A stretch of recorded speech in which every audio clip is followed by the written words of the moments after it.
ligament damage, but that was just a nasty landing there from Anthony Edwards. So with more, we're joined by our Shams Charania. Shams, we're hearing that this is going to be week to week for Anthony Edwards. What is the timeline, the expectation here?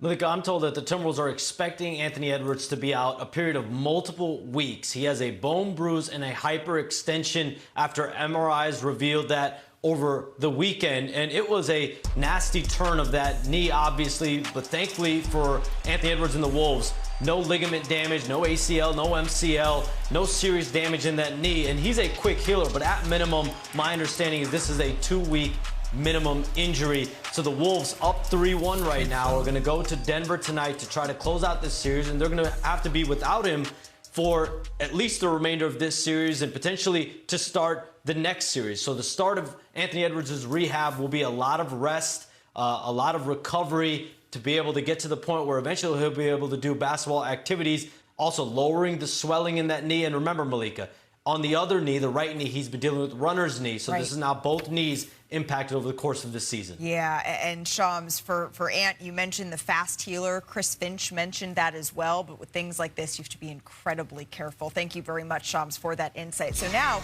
this is a cluster, really, of injuries because in the same game, they lost their entire starting backcourt for the rest of the series. Yes, Anthony Edwards, but also Dante DiVincenzo. So Minnesota's the third team since stats were tracked to have both of their starting backcourt players from the same game begin to miss time here. Bringing it inside our Los Angeles studios alongside Brian Windhorst, Shanae Agumake, Amon Shumpert. You two are every time looking away at the replays of that Anthony Edwards injury here. I don't know how Minnesota fans here are supposed to feel, Brian. Yes, it's a very awkward position. I'm going to call Shump into remembering this. The only thing I can think of is the finals in 2015, where the Cavs played brilliantly in Game 1, but lose Kyrie Irving, already lost Kevin Love, and you think, oh my gosh, we're in great shape, but then your guys are injured. You know, obviously, if you're a Wolves fan, you're thrilled with this prospect of being ahead 3-1. You've seen some of your guys have some of their best ever games, but you've lost your starting backcourt. And let's be honest, bone bruises are extraordinarily inconsistent in their healing. Maybe he comes back in 2 weeks. Maybe he's out for the playoffs. This is a very unique situation. And if you're the Nuggets, even though you've played, frankly, horribly, and we've just seen Nikola Jokic have, in my opinion, and many, the 3 worst consecutive playoff games of his career, they probably should be on the ropes, but they are given life because of unfortunate injury elsewhere, and they need to recover immediately. And so it's a very unusual situation to see a 3-1 situation in the playoffs. The good thing for them, Rudy Gobert, and now me and my brother just figured it out. I think I like Rudy Gobert. Oh, now. good. You know what? Thank you. Rudy Gobert, you got my vote. He earned it. He put in the work. The way you're playing defense on Nikola Jokic, we're going to keep saying he had 3 bad games or 3 games that don't look like the Joker. But it's because of what you're doing. You're playing your ass off. And not only are you playing your ass off on the defensive end, you're making sure you get in there on the offensive rebounds. You're making sure that when they throw that little pocket pass to you and you right there in the middle, he's not just getting the ball and looking around for help anymore. Now he's putting his head down a little bit. He threw a no-look and ran off, didn't even look at I said, what are we watching? He took a 3-pointer. Yeah, he did, and it hit the rim. And Rudy Gobert, it's like Gobert. Rebound off of that. I don't know, but cool your jets a little bit. I would say the question is, does this team have enough to close out the series? They have momentum, and I love the element of surprise that Ayo Dosunmu had, especially dropping 43 points, which was really cool. Without a doubt, but the scouting report is coming. The scout report, the roles are different, the schemes are going to be different, and, you know, they got 76 points off of the bench. Right. So some of those people are going to be in the starting lineup. How are you going to have the productivity? I understand now why Minnesota, their fans get their players tattooed on them. Because they're a team that plays hard, and they've taken on, it may not be Ant out there, but they've taken on his personality in the best ways possible on both ends of the floor. They still can win a game. They still can close out the series. It's going to be so much more difficult despite how well Rudy has been. I think it's got to be Game 5. If they do this, they need to get it over right here, right now. Right. That's on the road, though, right? Yeah, it doesn't matter. But that's the thing for Denver is you're looking at, you have 3 games left, and if it goes that far and 2 of them are on the road, Denver has a real opportunity here. All right, we have much more on that game coming up a little later in our show, but elsewhere in the Western Conference, Houston. Yes. Finally. Finally.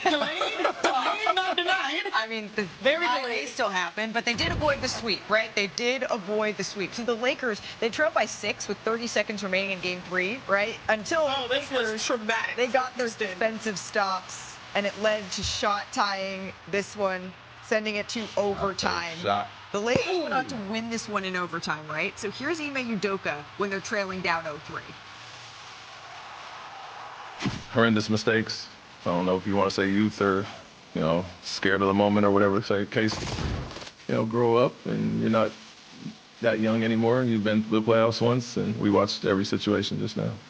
Let's keep it real. Let's keep it honest in the age. He wasn't lying. They looked scared and afraid of the moment, but good thing that there was another opportunity. Well, they certainly answered the call here. Later in the second, Houston leading 46-40. Amen Thompson drills a little midi. Rockets up 48-40. Need more of those. Need many more of those. Early in the third, Rockets up. Ooh, talk about passes. Reed Shepherd, you predicted he would have a big game. Yeah, I'm a little weak. I'm about a week late. Yeah, a little late, but delayed, not denied. Right, Shanae? That pass right there denied, and then they're running the break. This is the best version of offense for Houston, getting stops and converting with a shorter court. Şengün would go on to hit the free throw and the flex. The Rockets up 76-55 afterward. Next Rockets possession here. So watch DeAndre Ayton. Gets fouled hard on Şengün.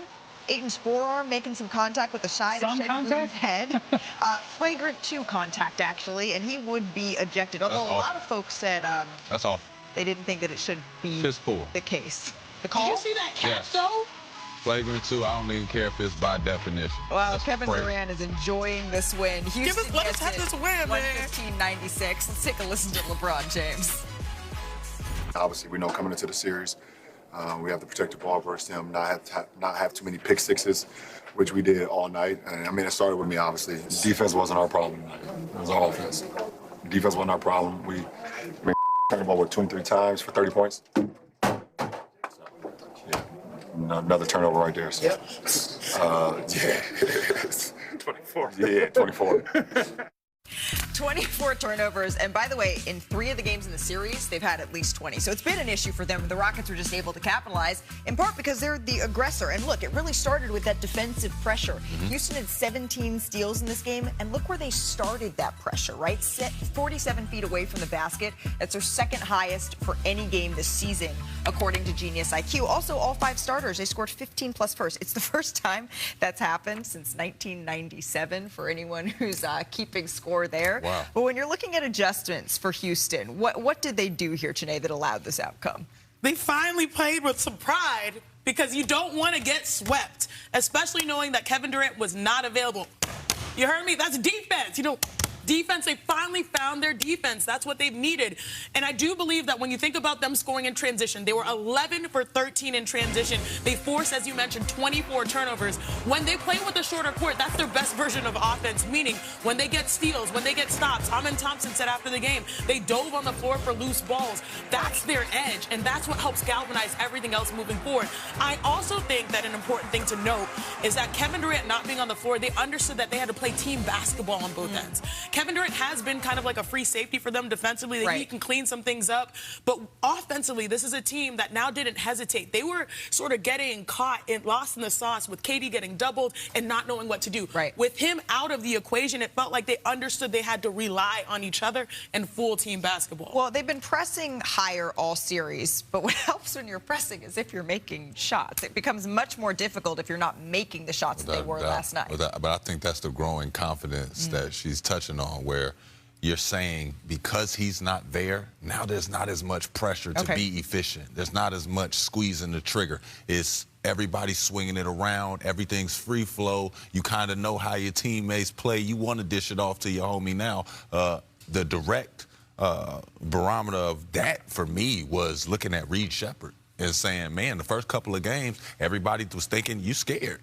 It looked clear out there, like you don't want the ball. They're leaving you right now. The only available thing for Reed Shepherd to do in a lot of these games has been put your head down, go all the way to the basket and finish, or shoot that 3 and make it. But anytime he shot it, it was short. It looked like indecisiveness. Any turnover came, indecisiveness. And as soon as he saw the aggression coming out of him, I'm like, okay, now the Lakers have a little problem because 4 threes you know for what I'm saying? Reed Shepherd. Once you got everybody rolling with some confidence, now you got a problem because before you had them on the ropes feeling like there's no hope without Kevin. But you're both talking about the time without Kevin Durant, right? Yeah. Is that time going to, we're looking at game 5. Yeah, Will that looking continue? forward in this series, Right. Kevin Durant is dealing with a bone bruise. It's not just a sprained ankle. A sprained ankle is ligament injury. A bone bruise, obviously, is a bone injury. It's inconsistent. The swelling has gotten out. He's been going treatment, like 10 hours a day. He got the swelling out, but the bone bruise is unpredictable. So it is 2 days between now. They get Monday and Tuesday off.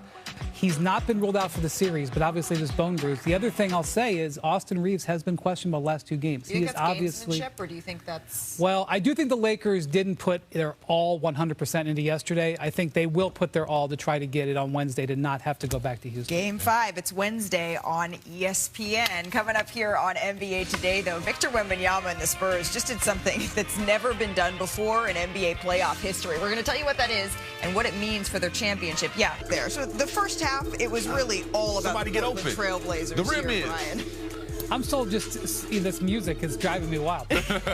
Driving you wild. Denny Avdia kicks it to Donovan Clingan. Get yourself a big man that can shoot the 3. So San Antonio, they trailed by 17 at half. That's their largest halftime deficit since 2017. But here's the thing. When Victor and company are on the other side, you cannot settle. And maybe part of this is what we saw from Victor Wembanyama in the opening 24 minutes. He settled a lot for those perimeter jumpers. He was 4 of 12 from the field with an average field goal attempt distance of 15 feet. And Portland was keeping Wemby out of the paint. That was a big part of the first half. But then what had happened was he started to attack. They were double teaming him there. They did everything right, and then he got the ball. Closing seconds of the third, Dylan Harper drives, misses, but who's there? Victor Wembanyama for the putback. Real talk, they've been really challenged in these last 2 games, and they've answered the call on the road. They answered get the credit call for that. with an exclamation mark then. So, okay, look at the average shot distance there. They're connecting from 2 feet away from the basket. So under 8 to play, the Spurs up 7 now. De'Aaron Fox Call on your vet That's to hold my you guy. down. hits a big wing 3 there. Put 3 finished with holes in his 28 back of your points. bowling ball. 2 minutes left. The Spurs up 12. Little kerfuffle here. We've been seeing a couple kerfuffles, sis. Avdia takes exception. I like it because I get to say kerfuffle. Little kerfuff. On the floor, it's Victor's world, it's Wemby's world, and we're just living in it. On 22 defensive possessions, half of them ended either in a block or a steal or a rebound by Victor Wembanyama. Let's break them down because he is the ultimate NBA Defensive Player of the Year and also cheat code. He could be off of his players, and all he does is ball hawk the ball. He's the excellent help side defender. He can rotate. We know he's mobile. He'll be at the free throw line, but in a blink of an eye, he'll deter. That's an all hell nah. I'm not going to shoot that there. That's a block. When you shoot, it's completely altered. Again, in help side defense, he can guard multiple players at once. And the one thing I'm impressed of is his tagging on both sides of the lanes. Here, he actually goes with the shooter and the ball handler in the paint and then is able to recover to his own defender to get a block again. Wemby returned from concussion, and it was wild because in his first playoff road debut, he made history. 25-5, the first ever player with these types of numbers in a road playoff game. Wemby's world, y'all, and we are straight up just living it. But he also didn't do it by himself today, and he was talking about this afterwards, how he is maybe the head of the snake, but when you have teammates like Stephon Castle, like De'Aaron Fox, that are able to help carry the scoring load in particular, and the defense that Stephon Castle displayed was really remarkable, Brian. Yeah, I thought it was a near miss yesterday. Castle got his hand hit, and he pulled his hand out, and I thought he might have had an injury. He went to the back and got x-rays. That was very lucky that they avoided something there. He came back in, played with a vengeance down the stretch. Really, this Spurs team is 2 different monsters. 1, it's Wembanyama. 2, it's the 3-headed monster of their perimeter guards and what they can do defensively and turn it into offense. The basis for their championship run is those 2 working together. Yeah, working together is the perfect word for it. It's just when it's on you, I think that people don't notice the pressure that they deal with against them. And then when Wemby comes back, the way it goes up a notch. Like, we see it all the time where they're fighting over screens, they're trying to get in your handle, and that's all well and good. But the amount of steals that they'll try for once they see him back there is ridiculous. Right. It's like the gambling starts. They in the slot machines, they at the blackjack table, they gambling they want to get out in the pass, and they want to dunk now, they want to throw oops. Everybody swaggy out. It's swaggy peas well. Yeah, everybody want to get in on it. But the moment he's back there, it creates an aggressive mindset, and that's what I think is so fascinating when they have to look at OKC, when they finally do have to look at OKC, is that OKC usually does that to people, especially with their second unit. But you're ready to already go there. You're ready to already say. I got to see it. You're already willing to go to the Oklahoma City series. I low-key need to figure out my ticket situation. But what's interesting is that the biggest question for the Spurs, especially given the not so sure status of Victor Wembanyama, we're happy that he played, was would this team have enough experience to get through these moments, these last two games? And I want to credit De'Aaron Fox. De'Aaron Fox showed up big and led in those moments. Talking about the second half when Wemby was in and out, he just captained this squad, a squad that is young with Castle and Vassell. And so I like what De'Aaron Fox did, but more importantly, his approach to the game, because this is a guy that can score. We saw that in Sacramento, but they had 26 assists on the game. So it's a different type of basketball that they're playing, where they can mold to Victor's out, I can lead as a backcourt, Victor's in, we can get him to the paint. They're adjusting in real time, and that's what the playoffs demand.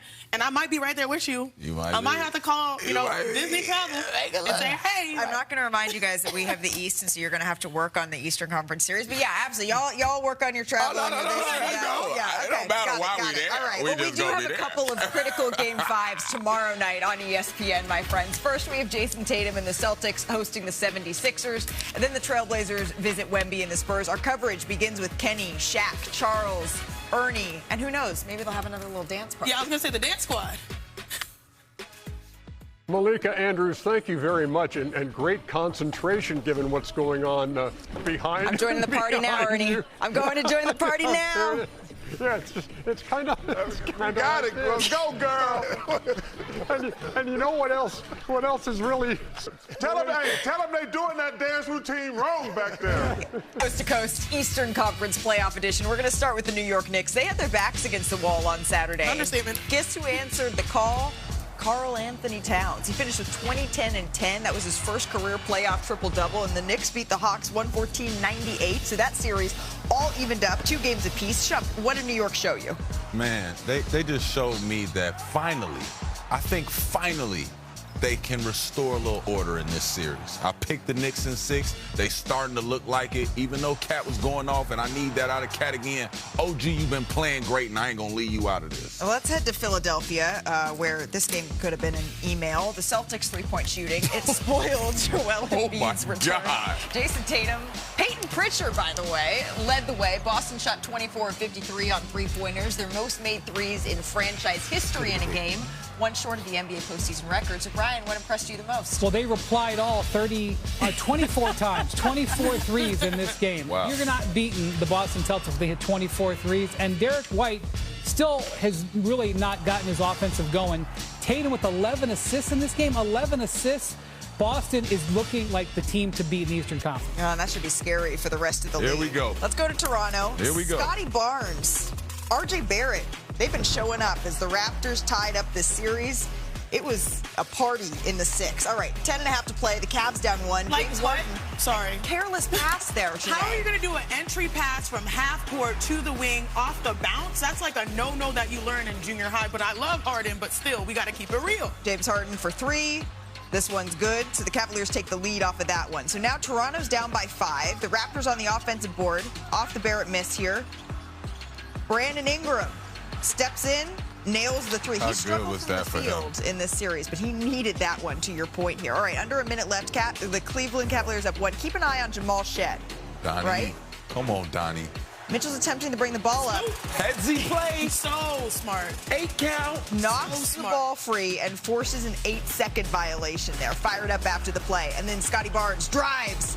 Okay, can't quite get that one to go, but he's fouled. Barnes would make both free throws, gives Toronto the lead. Mitchell pump fakes. It kind of looks like he's going for the foul on that Great shot. Defense by Colin Murray-Boyles. Absolutely. Yeah. Game. Colin Murray-Boyles had a couple of moments. He's having a great series. He's had a couple of moments this Yeah. series. So the Raptors, they made history with, we're going to call it their unique offensive approach in Game 4. Because Toronto made just 32% of their shots. That's the lowest by any Look at this team. graph. Off for the watch. Yeah, that's the lowest by any team to win a playoff game since tracking percentages began Right, in the but 50s. beyond all that, it's an 8-point Cavs lead with 4 minutes to go. Without a doubt. I don't care how many shots everybody made or how many turnovers or whatever. Yeah. It's 4 minutes to go.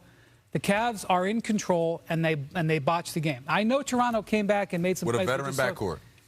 Not acceptable. And so now what you've got is, now you've brought in the unknown. The unknown is, you know that James Harden and Donovan Mitchell can deliver great games. But we also know that they can drop bombs in playoff series. It's just happened. James Harden is in his 17th playoff run. 17 times he's made the playoffs. Guys, he has some beautiful playoff games. He has some duds. Donovan Mitchell has 11 playoff games in his career where he has scored 38 or more points. And he's had 14 now where he shot 33% or less. And so what the Cavs have done here by going up to Toronto and having a very substandard performance by these two players, Harden had 15 turnovers in games 3 and 4. And by the way, I haven't even talked about Evan Mobley. Evan Mobley got totally outplayed by Scotty Barnes in this series. Evan Mobley, I mean, their front court got out. They scored 11 points. Well, they don't. That's a direct reflection of James Harden. Completely agree. Okay. They cannot. The reason that their production value has gone up so much is because adding James Harden. It has settled them down. It has made them understand this is where I need to be. Even if I don't know that's where I need to be. Wow, here goes the ball. Let me get a dunk.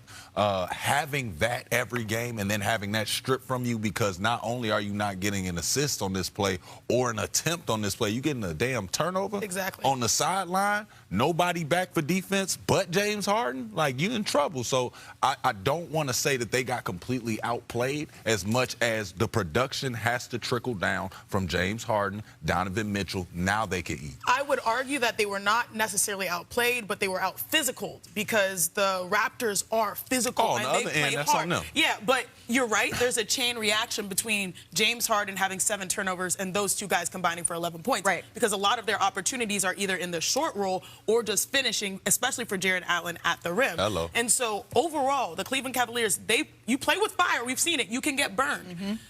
We don't know what we do know what James Harden does later in the playoffs. Like, sometimes he fizzles out. And the whole point of coming to Cleveland was so that he did not have to be the guy taking on all that pressure. Right. But we're still seeing that he is the hub for the others. Absolutely. And so there has to be accountability for his play to create for the other two. Let's just hold a quick candle here for the Toronto Raptors, though, because it was... Thank you. It was not just the Cavaliers being outplayed. It's what Toronto did to them, Shanae. Yeah, completely. I mean, what I like about Toronto is, one, you see how the impact of playing at home and being more comfortable helps your shooting. They just looked like they bought themselves time, especially defensively, so that they got better looks, so they felt more comfortable knocking down shots. Also, Darko Rajakovic, in his first ever playoff series coaching, the maneuvers that he made, bringing Scotty Barnes out to play defense on the perimeter and leaving Evan Mobley in the back, that has been a great move so far for him. And now all of a sudden we have a series, and it is not a short one. And elsewhere in the East, the 8th-seeded Magic, they have a 2-1 lead over the Pistons after ending Game 3 on a 9-0 run. You talk about physicality, Shanae. I'm surprised to see the Magic they're beating the Pistons at their own game. And you guys know, I'm a post player. I'm very post-centric. It's all about the rim and Jalen Duren and his lack of production. To me, that's been probably one of the most fascinating parts of this. The fact that they have an all-star that they have not been able to unlock. Credit to the Magic, because I said the Orlando Magic... And to Wendell Carter. Oh, yes, absolutely, Wendell Carter right there. Because they took a page out of the Pistons playbook. They played physical. They played aggressive.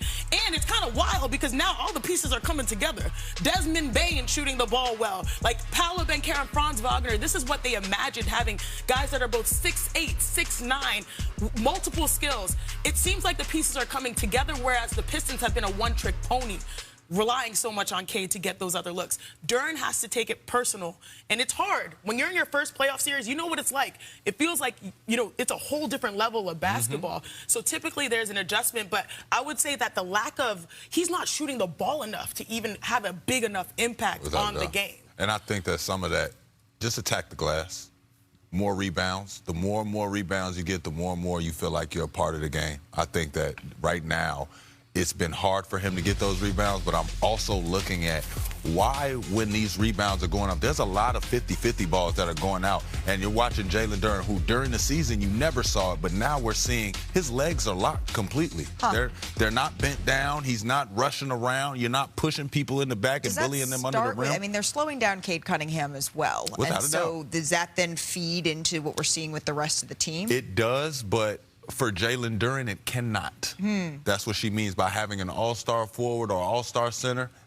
you want to be big time, that cannot happen. You have to have it in the playoffs, especially if it's going to be in the rebounding category. Right. You need to be able to push people under that rim and get done what you want to get done. Control your destiny as a post player. We've seen Karl Anthony Towns, at least we've seen an adjustment where he got way more touches. Like, those are the types of adjustments that the Detroit Pistons need to make for their All-Star. Absolutely. All right. Well, the Eastern Conference all of a sudden has gotten very interesting, and the series are going to be extending. But we're also just 11 days away from the start of the WNBA season, the 30th season of the league. But preseason, it tipped off this weekend, and that means that Caitlin Clark is back, right? She scored 7 points. She added 4 assists, 3 rebounds in 17 minutes in the Fever's preseason opener on Saturday. This was against the Liberty, and it was Clark's first time playing in the WNBA in 9 months, right? Because she had that second season-ending injury after just 13 games last year. And then elsewhere in the W, the Aces backcourt, they overpowered the Japan national team pretty easily, 94-78. That was their score in the preseason opener. Kennedy Carter, she's back.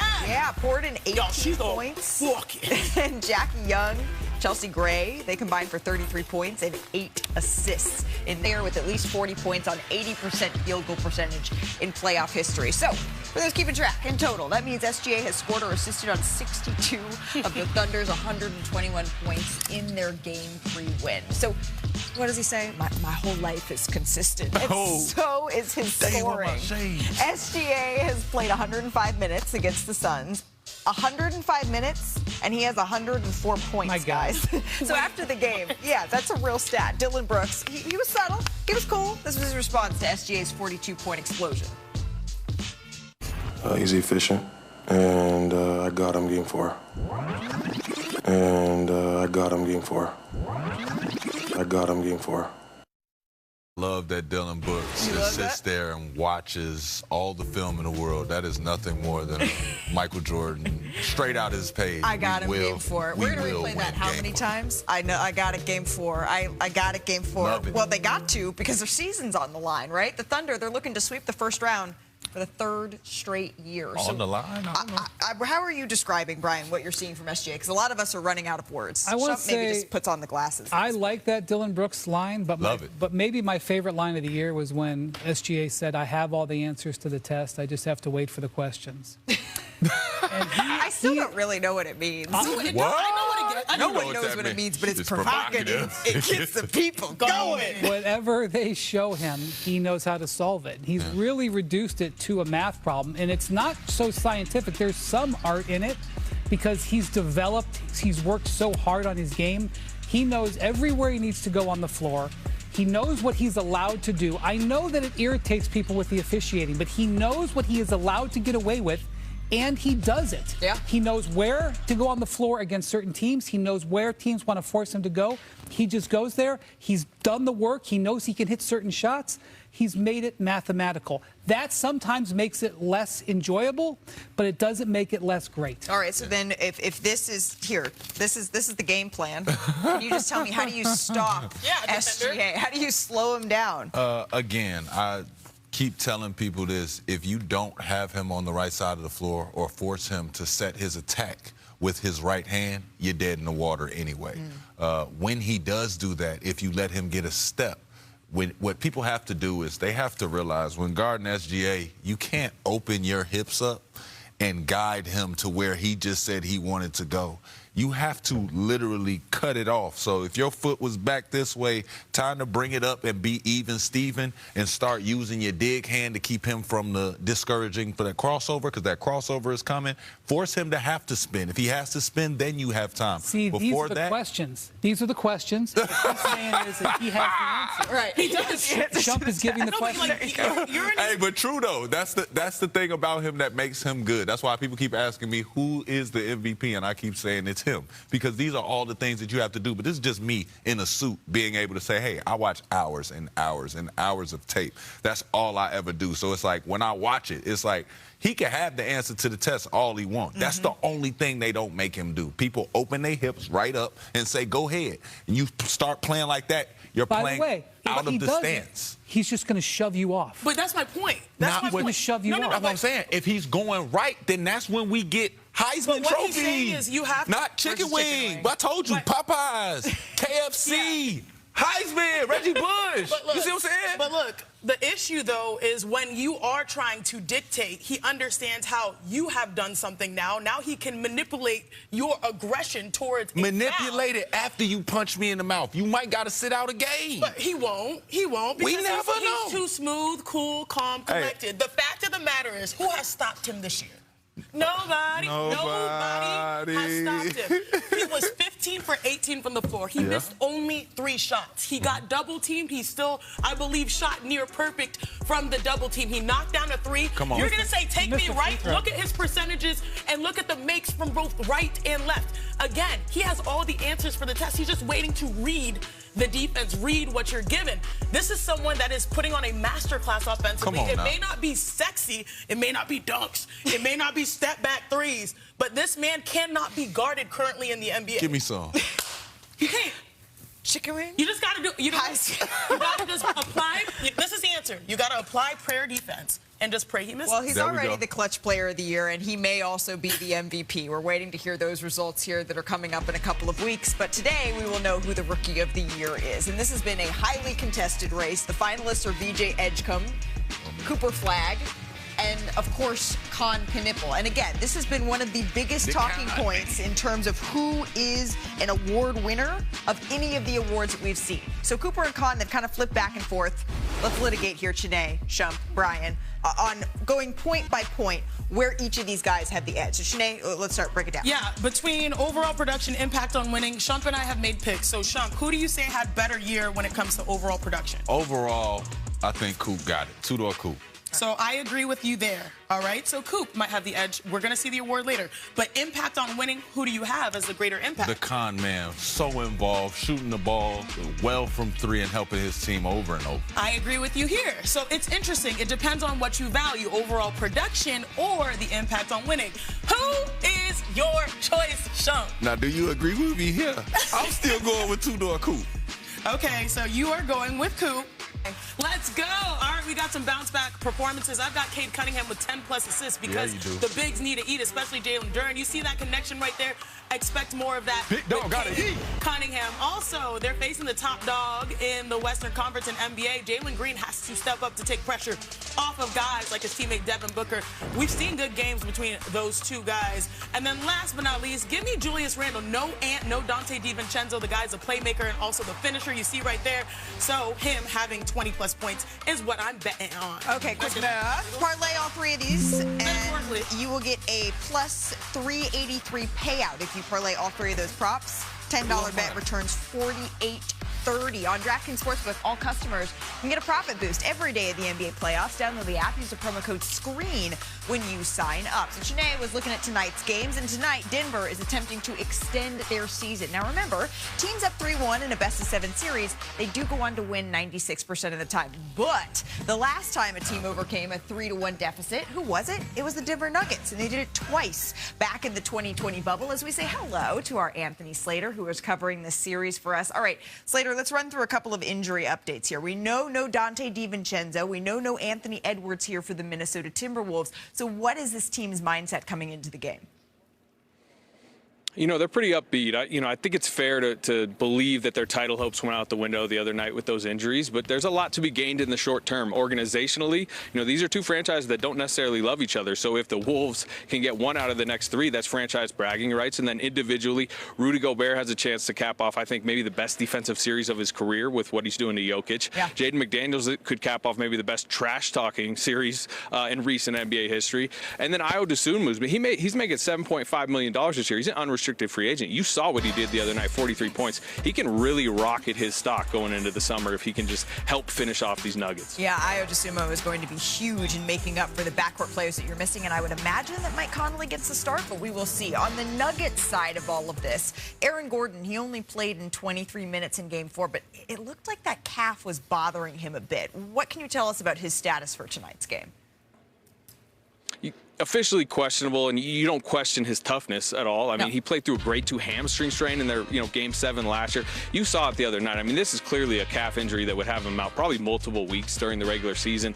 He tried to gut through it. He played 23 minutes, but they just sat him down the stretch. David Adelman said it was unfair. He was laboring out there. So I would say questionable, leaning towards doubtful, because I think the organization is looking at knowing they need to, basically be cautious for Aaron Gordon. Yeah, but if you know Aaron Gordon, you know that that's a player that you basically have to put in a straitjacket to keep him from playing in a playoff game. Look no farther than Game 7 of last year against these Minnesota Timberwolves. Anthony Slater, thank you very much for that insight. All right, this is going to be a game, Shump. When you are looking at the player that is most important for the Timberwolves to close us out, we'll get to Denver side in a second. The Timberwolves, who are you looking at? I'm looking at Ayo.